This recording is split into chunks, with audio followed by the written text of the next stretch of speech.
Queridos irmãos e irmãs, é com grande alegria que nós damos início a mais um vocacional da Nova Jerusalém. Eu me chamo irmão Francisco Marlon, eu sou irmão professo do Instituto e atualmente estou servindo a comunidade na promoção vocacional. Nós temos diversas promoções vocacionais, nós temos a promoção vocacional do Conjunto Industrial Maracanaú, a promoção vocacional de Vespasiano, de Teresina, de Mossoró e aqui na Casa Mãe é assumida por mim. Então, peçamos nesse domingo, dia do Senhor, que nós sejamos iluminados pela graça e pela misericórdia do Espírito Santo, para que de fato nós possamos ser testemunhas da ressurreição. Em nome do Pai, do Filho e do Espírito Santo. Amém. Vinde, Espírito Santo, enchei os corações dos vossos fiéis e acendei neles o fogo do vosso amor. Enviai, Senhor, o vosso Santo Espírito, e tudo será criado, e renovareis a face da terra. Oremos, ó Deus, que instruíste os corações dos vossos fiéis com a luz do Espírito Santo, fazei que apreciemos retamente todas as coisas segundo o mesmo Espírito, e gozemos sempre de suas consolações. Por Cristo Senhor nosso. Amém. Nossa Senhora da Assunção, rogai por nós. São Bento e São Jerônimo, rogai por nós. Bem, meus queridos irmãos, uma questão bem interessante é que sempre nós invocaremos esses três santos, São Bento, pela vida monástica, nós que somos monges.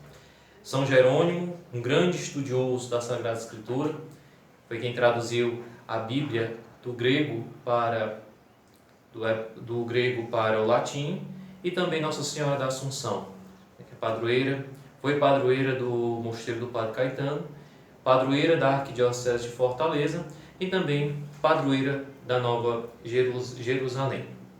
Bem, o objetivo desse nosso vocacional é apresentar algumas respostas de alguns questionamentos que geralmente surgem na caminhada.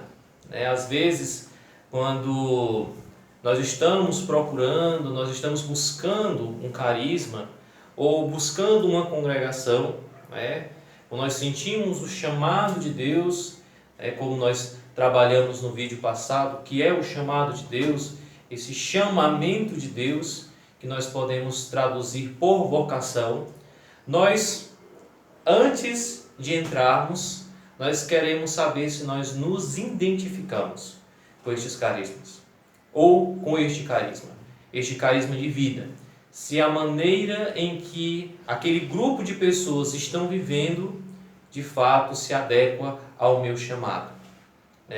Muito interessante que muitos rapazes, muitos jovens, fazem vários vocacionais, Por quê? Porque não encontram o encaixe perfeito para a sua vida. Eu, por exemplo, falando um pouco da minha experiência vocacional, antes de vir para a Nova Jerusalém, eu fiz vocacional na Companhia de Jesus, dos jesuítas. Não conhecia a Nova Jerusalém.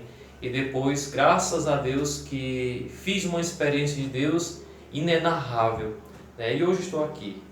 Comecei meu acompanhamento vocacional em 2010, setembro de 2010, e estou aqui, graças a Deus. Bem, então a proposta do nosso vídeo é apresentar de fato algumas respostas para diversos questionamentos que você pode estar fazendo em sua casa, você pode ter essa dúvida, e essas perguntas foram feitas por algum dos nossos vocacionados. Bem, vou chamar aqui alguns vídeos de alguns amigos vocacionados, como eu já falei, que nos darão um norte para a formação de hoje. Olá, irmãos. Boa tarde. Meu nome é Elber Ferreira. Eu gostaria de saber mais um pouco sobre a fundação do Instituto Nova Jerusalém. Bem, queridos, então respondendo essa primeira pergunta do Elber, a Nova Jerusalém ela foi fundada no bairro Cristo Redentor, o conhecido popularmente como a favela do Pirambu, o Grande Pirambu. A Nova Jerusalém foi fundada no ano de 1981 por um monge belga exclaustrado, né? Essa palavra exclaustração está para fora do claustro, ou seja, está fora da congregação, está de licença da congregação, né? Do Padre Caetano. Ele veio para o Brasil, né? Se instalou, né? Depois chegou no Brasil antes na Bahia e depois veio para a favela do Pirambu, conhecida favela do Pirambu, né? E posteriormente fundou o bairro Cristo Redentor. E a Nova Jerusalém, ela nasceu nesse meio, né? Foi fundada com bases monásticas, com base na vida monástica, como eu já falei, o Padre Caetano era um monge cisterciense, e também com as raízes da renovação carismática. Então a Nova Jerusalém surge com esse ideal, de fato, de ser a morada de Deus, de ser esse local de contemplação, de oração, de busca, né, por esse Espírito Santo. Esse Espírito Santo, não o Espírito Santo que muitas vezes foi esquecido, mas o Espírito Santo que estava suscitando, né, um novo fogo na igreja. Inclusive o Padre Caetano falava bastante que as bases da renovação carismática não é para ser mais um movimento, mas para ser a igreja em movimento. E a Nova Jerusalém surge nesse meio termo, né? nessa efervescência, nessa empolgação. Outro ponto bastante interessante, que é o carisma. O Padre Caetano também era um monge biblista, né? Estudou em Roma e quis fazer da Nova Jerusalém o ponto inicial de uma geração bíblica. Então, o carisma da Nova Jerusalém é o estudo aprofundado da Sagrada Escritura. Nós temos como lema conhecer e dar a conhecer o projeto divino da salvação. Então, a Nova Jerusalém é fundada nas bases monásticas da renovação carismática, né, carismáticas, e também nós temos como ideal primeiro uma busca e um estudo aprofundado das Sagradas Escrituras, certo? E com a graça de Deus estaremos fazendo no próximo ano 40 anos de evangelização, não só aqui em Fortaleza, mas também em Maracanaú, Teresina, Minas Gerais, também estamos em Mossoró, Rio Grande do Norte, e com a graça de Deus abriremos outras casas, né? Estamos com os planos de abrir uma casa em Roma para alguns estudantes fazerem outras especializações em Bíblia. Bem, queridos, a próxima pergunta é do Fábio Azevedo, né? Em que cidades a Nova Jerusalém está presente? Bem, a Nova Jerusalém, como eu havia falado na resposta anterior, ela foi fundada aqui em Fortaleza, né? no antigo bairro Pirambu, hoje bairro Cristo Redentor. E a Nova Jerusalém, né, depois de um tempo de preparação, um tempo de oração, né, a Nova Jerusalém ela começou a abrir fundações. É interessante falar de uma congregação, falar de um instituto, como ele vai se desenvolvendo, né, como ele vai criando seus galhos, criando seus ramos. Então a Nova Jerusalém ela partiu para Minas Gerais, né, onde foi criada a fundação de São José de Vespasiano. Em seguida, em Maracanaú, né, na paróquia do Menino Jesus. Depois, nós fomos para Mossoró e, por último, Teresina, né? Essas últimas, a fundação de Teresina já é a fundação mais recente, tá certo? Temos vários convites, mas com a graça de Deus, que irá mandar mais operários para a sua messe, nós abriremos outras casas. Então, é interessante que essas casas, um ponto bastante interessante a frisar, que nessas casas não são apenas casas paroquiais, né? Mas são casas que querem que pretendem imitar o estilo de vida da casa-mãe. Sei que é impossível, né? A casa-mãe, quando vocês tiverem a oportunidade de conhecer, a casa-mãe do Instituto Nova Jerusalém ela é uma casa espaçosa, tem jardins, tem um refeitório grande, né? E tem momentos que proporcionam a oração, que zelam por esses momentos de estudo e oração. Mas esses irmãos têm como prioridade, né, conservar a vida comunitária, tanto os momentos de convivência, como também os momentos de oração. Então, cada casa, quando nós moramos na casa-mãe e vamos para as fundações, nós percebemos que o estilo de vida é quase o mesmo, né? O espírito que está na casa-mãe está nas fundações, né? Então, com a graça de Deus, quando for aberta outras casas, né? Estamos rezando para que se abra uma casa em Roma. Então, o nosso intuito também é esse, de fazer uma nova morada de Deus, para que também nós nos sintamos irmãos. E hoje eu quero perguntar a respeito da evangelização. Como acontece a dimensão da evangelização da Nova Jerusalém e qual o seu público-alvo? Bem, então, respondendo aqui a pergunta do Edmilson, nós nunca podemos esquecer das nossas raízes. Então, a evangelização da Nova Jerusalém, ela parte das Sagradas Escrituras e tem como público-alvo as pessoas mais carentes, as pessoas que estão em estado de vulnerabilidade. Então, assim, muitas vezes falar da Sagrada Escritura, né, que é a base da Nova Jerusalém, a base da nossa evangelização, é falar também de um Deus partidário, né, um Deus que toma partido pelos pobres, pelos menos desfavorecidos. Então, assim, a grande base da Nova Jerusalém é a Bíblia, né? Então, nos primeiros anos da nossa formação, nós somos pedidos pelos nossos formadores que nós possamos ler a Bíblia desde o Gênesis até o Apocalipse. Tanto que nós pegamos nossas Bíblias, as Bíblias dos irmãos da Nova Jerusalém, geralmente são assim, todas marcadas, comentadas, para que a gente possa exercer bem a nossa evangelização.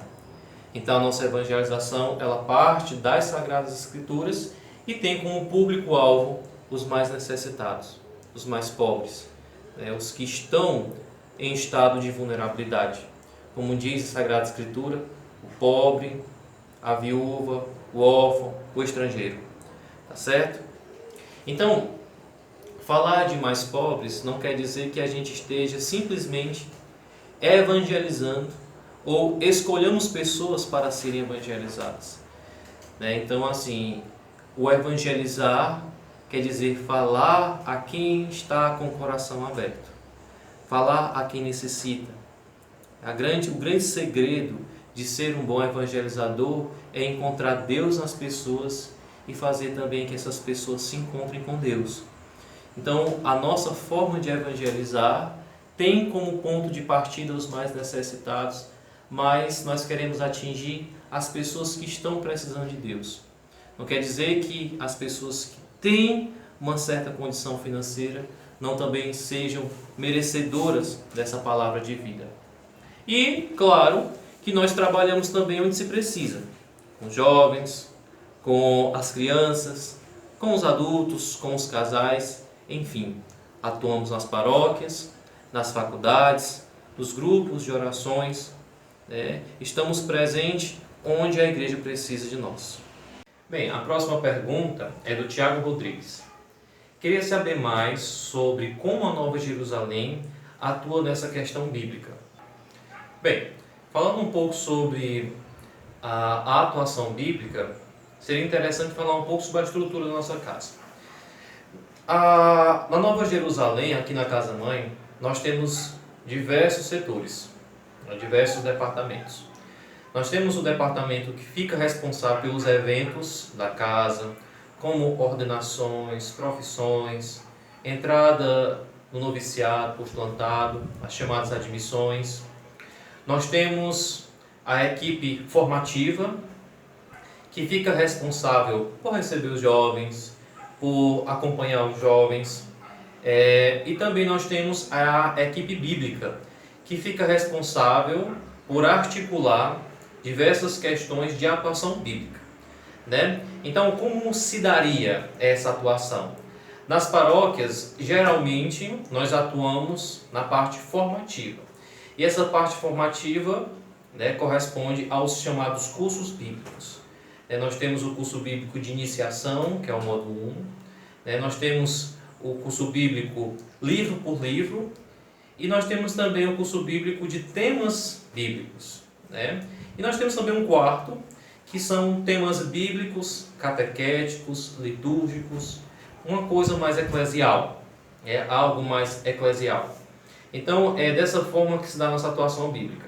Mas, claro, isso não quer dizer que nós não estejamos abertos à elaboração de temas bíblicos que possam influenciar também na sociedade. Por exemplo, ano passado, né, eu fiz um trabalho de filosofia bíblica, né, como a filosofia ela também pode ser encontrada nas Sagradas Escrituras. Amanhã eu darei uma formação sobre Bíblia e política. Ou seja, a Sagrada Escritura ela influencia a nossa vida e ela está presente sim nas questões políticas, nas questões filosóficas, nas questões que organizam a nossa existência. Então, é responsabilidade do biblista, é responsabilidade do membro da Nova Jerusalém entender e também explicar essas questões bíblicas para que de fato nós façamos uma atuação bíblica sólida, concreta na vida das pessoas. Gostaria de saber com quantos anos posso fazer o vocacional? Respondendo aqui a pergunta do nosso amigo João Paulo, com quantos anos se pode fazer o vocacional na Nova Jerusalém? Bem, nós orientamos os jovens que comecem a fazer o vocacional no mínimo com 16 anos. Por quê? Porque se a gente for fazer as contas, né, os 2 anos que precedem a entrada na casa, que é chamado de vocacional e aspirantado, o jovem começa com 16 anos e faz o vocacional, em seguida, com 17 ele faz o aspirantado e ao fazer 18 anos ele ingressa na casa. Eu comecei a fazer vocacional com 15 anos. Eu repeti o vocacional, comecei em 2010 e também fiz 2011. Então fiz 2 anos de vocacional, por quê? Porque ainda era muito jovem. Então a gente recomenda que o vocacional ele seja feito a partir dos 15, 16 por aí, certo? Não menos, porque inclusive também tem a questão do ensino médio.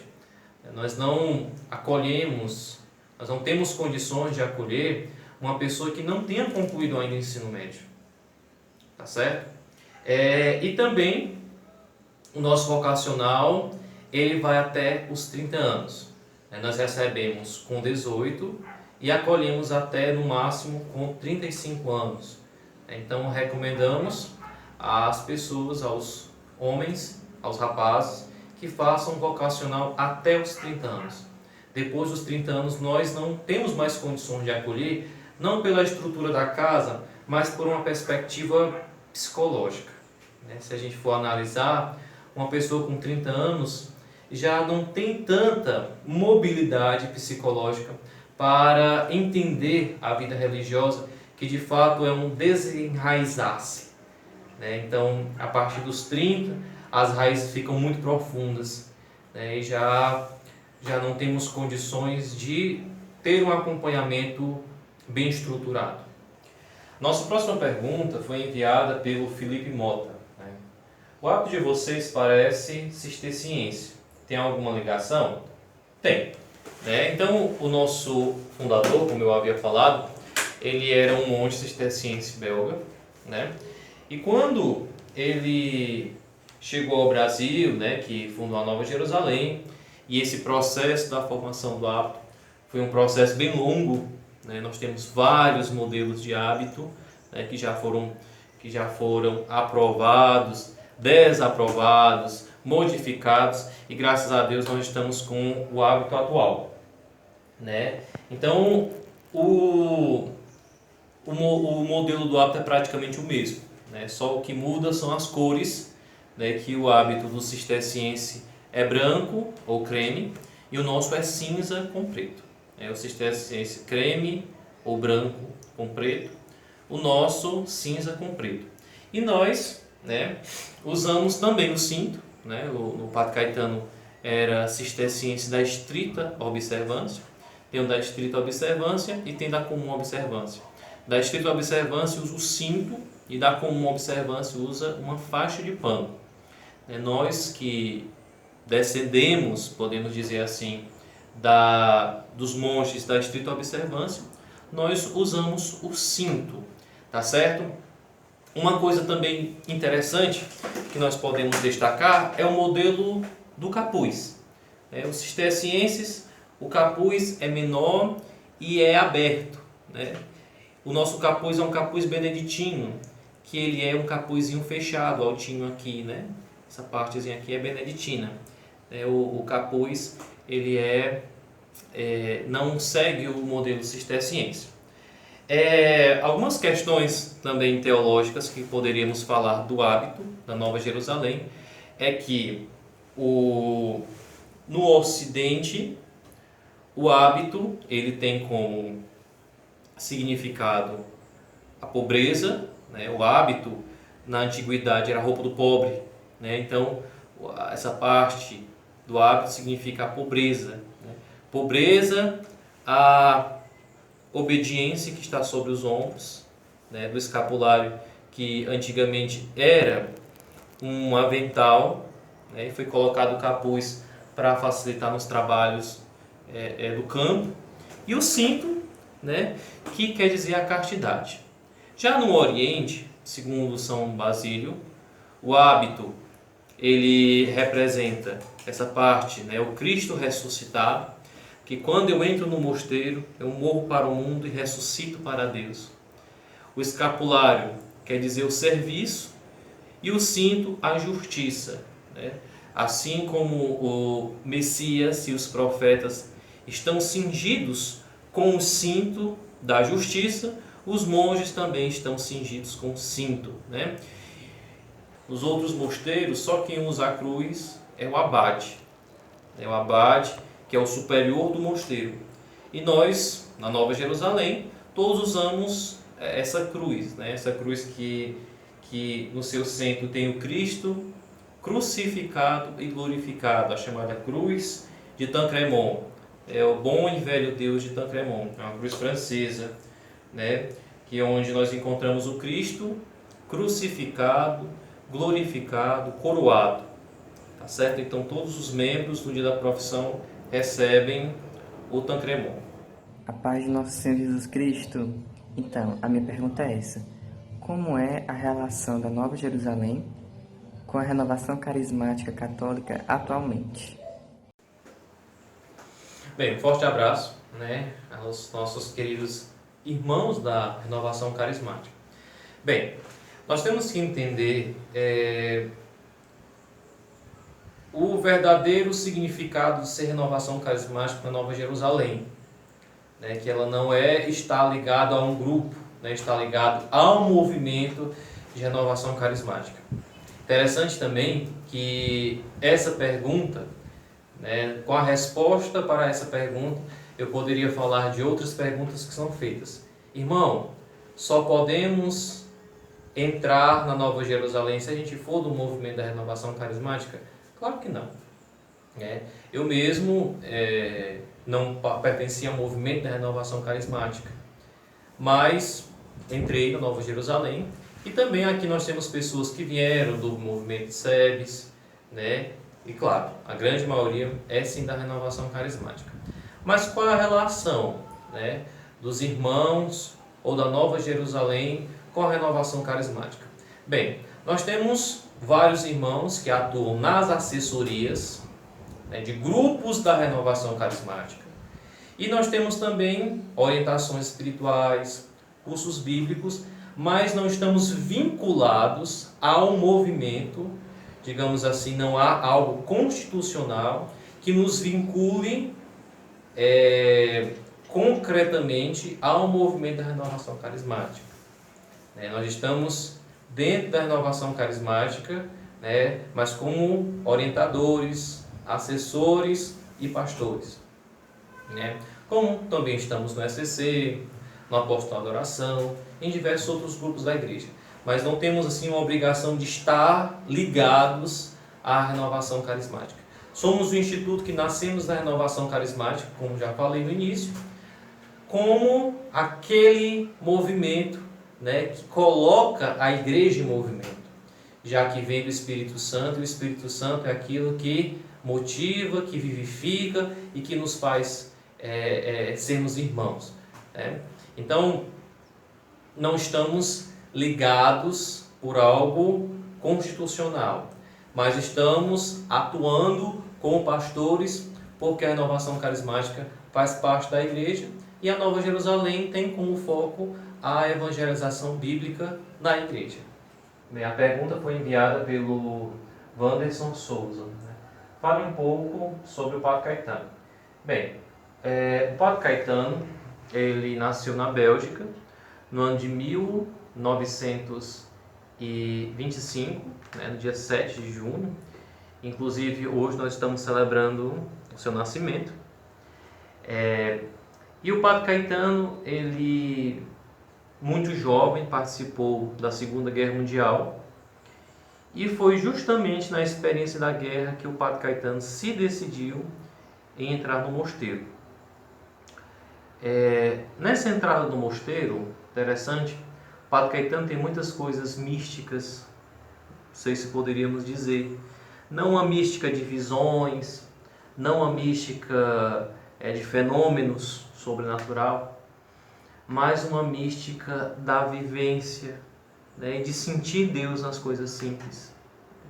O Padre Caetano sentiu no seu coração o chamado de Deus para entrar no mosteiro, viver uma vida de silêncio.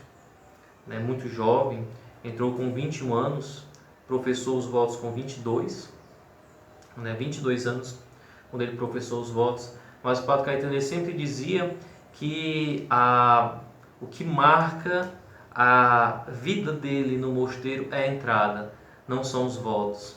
E outra coisa fantástica que ele falava é que os verdadeiros votos são os votos simples, porque o sim é sim e o não é não. O que está para além não vem de Deus, seguindo assim o Evangelho de Mateus. Bem, então o Padre Caetano estudou, foi enviado para Roma para estudar Sagradas Escrituras. Os seus superiores notaram que ele amava bastante a Sagrada Escritura e, ao ser enviado para Roma, experimentou das grandes inovações trazidas pelo Concílio Vaticano II.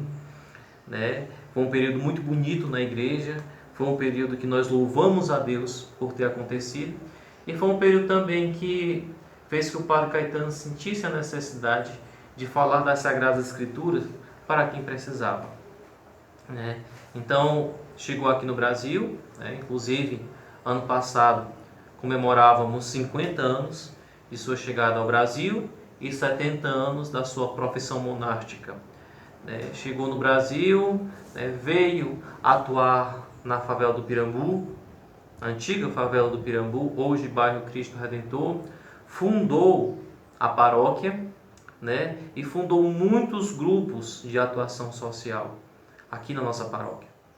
Como, por exemplo, nós temos o centro comunitário, nós temos os escoteiros, nós temos o próprio instituto que está à frente dessa paróquia nos cuidados do povo de Deus, e faleceu em odor de santidade no dia 1º de janeiro de 2010.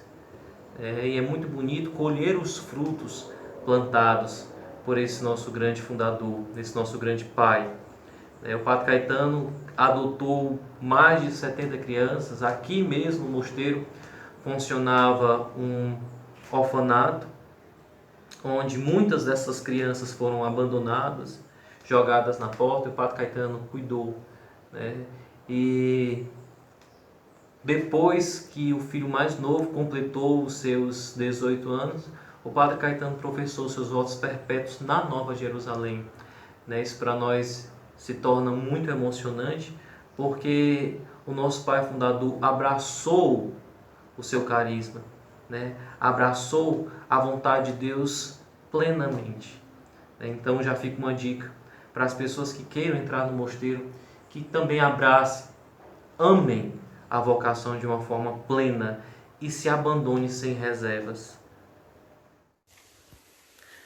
Olá, bom dia. A minha pergunta para vocês é: quais são as etapas de formação no Novo Jerusalém e quanto tempo dura até a profissão?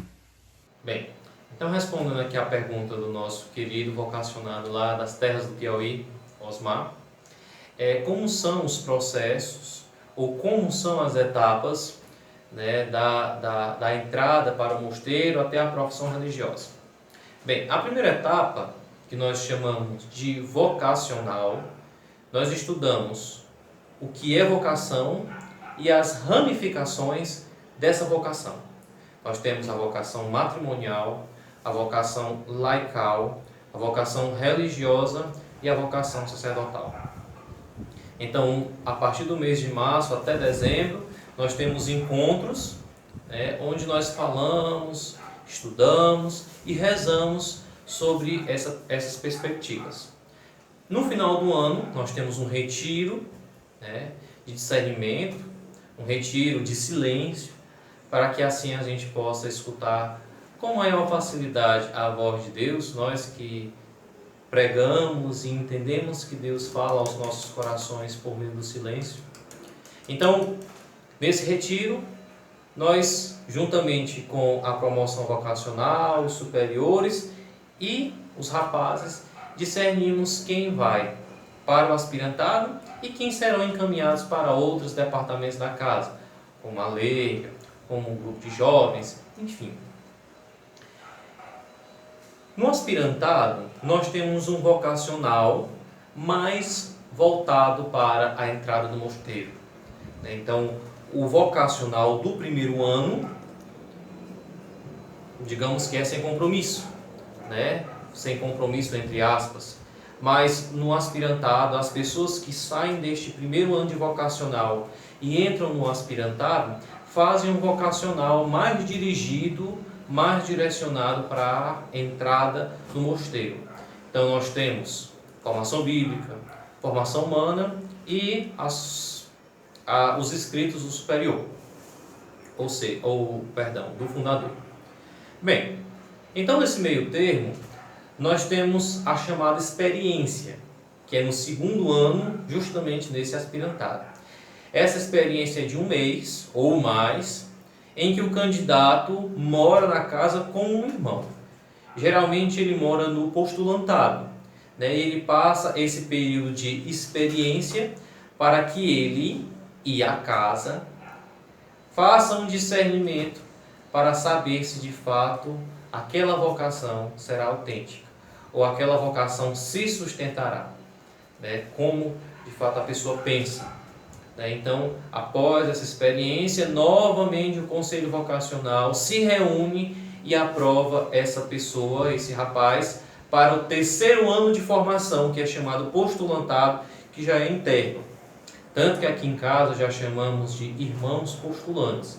A partir do momento que você entra na casa, que você se torna, é admitido no postulantado, então você já é chamado de irmão, irmão postulante.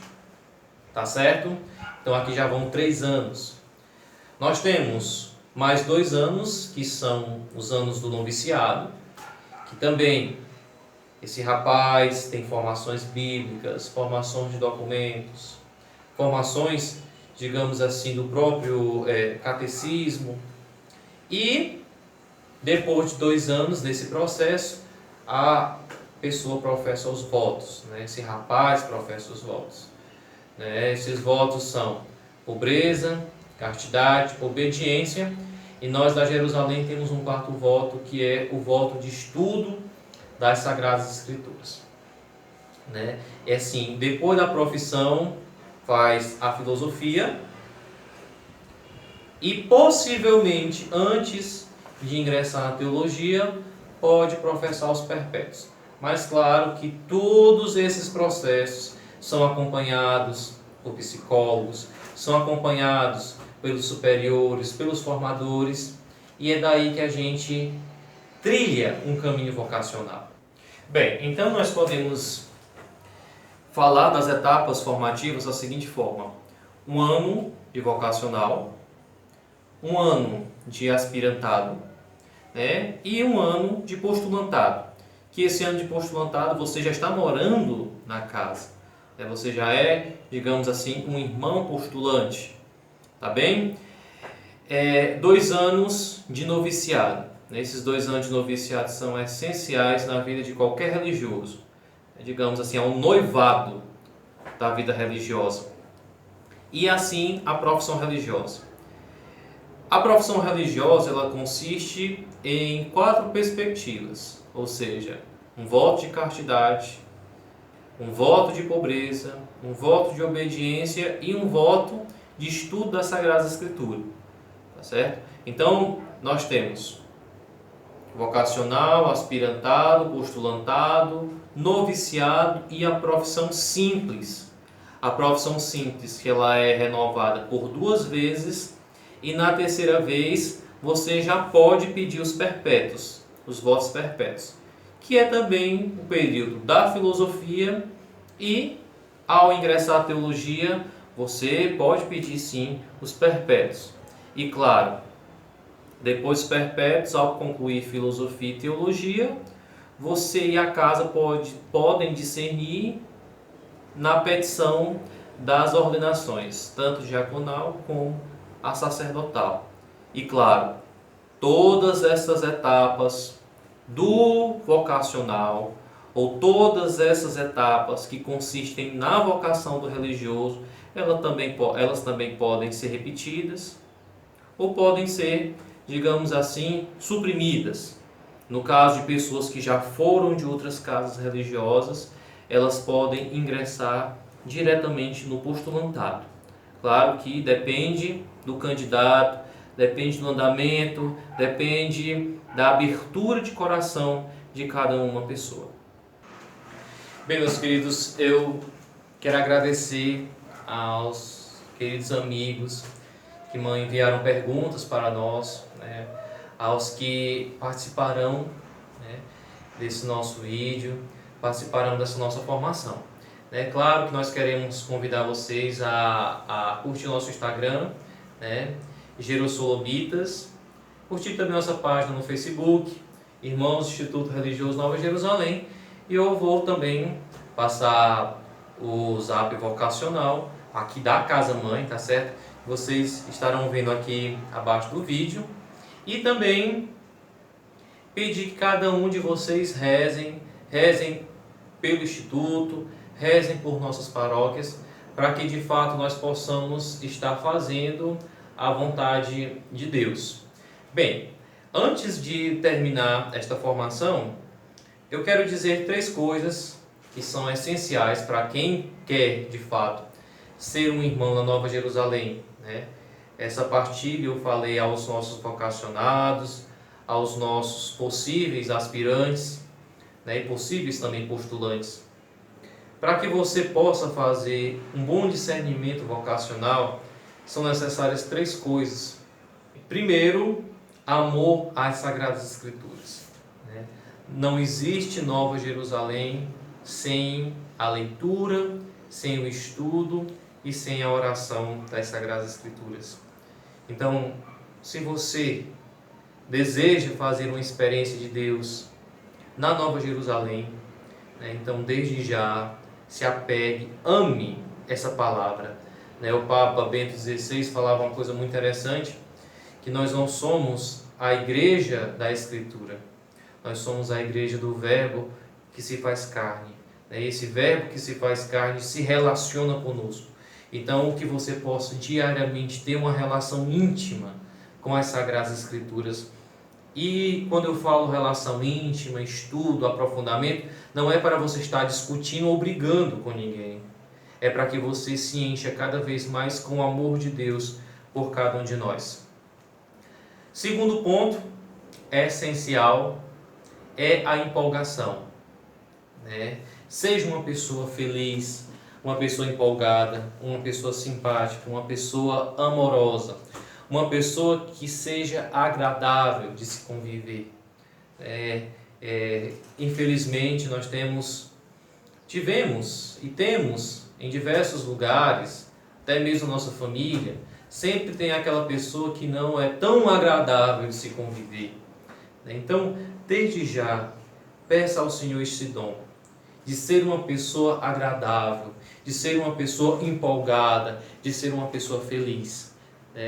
E como o grande Aristóteles falava, nós só conseguimos se nós desenvolvermos um hábito. O hábito é que é capaz, não falo de um hábito mas um hábito do dia a dia. Tente ser feliz hoje, tente ser uma pessoa realizada hoje, como vocacionado, como aspirante. Lhe garanto que quando você for professo, padre, quem sabe bispo, você será uma pessoa feliz. Tá certo? E o terceiro ponto é o amor pela casa. É o amor pelo instituto. É o amor pelos superiores. É o amor pelos formadores. Nunca busque entrar em uma congregação, nunca busque entrar em um instituto, nunca busque entrar num grupo com ranços, com problemas, com intrigas. Entre disposto a amar, a aprender a amar, a ensinar a amar. Só assim, de fato, nós construiremos o reino de Deus na terra.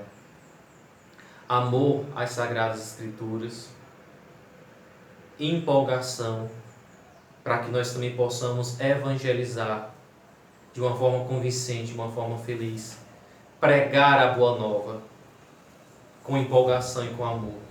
E por último, amor. Ninguém entra na vida religiosa porque não foi amado. Ninguém entra na vida religiosa porque não arranjou quem quisesse. Ninguém entra na vida religiosa porque sofreu uma desilusão amorosa. Nós entramos na vida religiosa porque nós amamos demais. E esse amor que nos vai fazer falar de um reino de Deus, falar de Jesus Cristo, falar da sua palavra manifestada. Então, meus caros, fico muito feliz de poder gravar mais esse vídeo com vocês. Espero, cada um de vocês, fale aos seus amigos, fale aos seus parentes, fale aos seus irmãos, para que nós possamos, de fato, estender esse ramo de evangelização por todos os cantos. Para concluir, existe uma frase na oração da ordenação dos presbíteros ou dos padres, que diz que a vossa pregação converta o mundo inteiro. Eu sei, irmãos, que pode muitas vezes parecer presunção evangelizar e converter o mundo inteiro, mas nós sabemos que acima de tudo nós temos Deus como foco. Então é para Ele e para o povo dele que nós dedicamos as nossas vidas, que nós gastamos a nossa juventude por um ideal. Ninguém entra na vida religiosa simplesmente porque não tinha ideais. Entramos na vida religiosa porque fomos enamorados pelo Senhor. Tá certo? E nós queremos concluir essa formação, concluir esse nosso vídeo, rezando aquela que se colocou à inteira disposição, que como ninguém soube ser discípula, que não era sacerdotisa e não era deusa, mas como ninguém soube ouvir, colocar em prática a vontade do Pai. A Santíssima Virgem Maria, no título de Nossa Senhora da Assunção, Mãe e Rainha da Nova Jerusalém, a ela rezemos. Ave Maria, cheia de graça, o Senhor é convosco. Bendita sois vós entre as mulheres, e bendito é o fruto do vosso ventre, Jesus. Santa Maria, Mãe de Deus, rogai por nós, pecadores, agora e na hora de nossa morte. Amém. Estivemos reunidos em oração e partilha, em nome de Deus que é Pai, Filho e Espírito Santo. Amém. Um santo domingo a todos, uma ótima semana, que Deus os abençoe ricamente.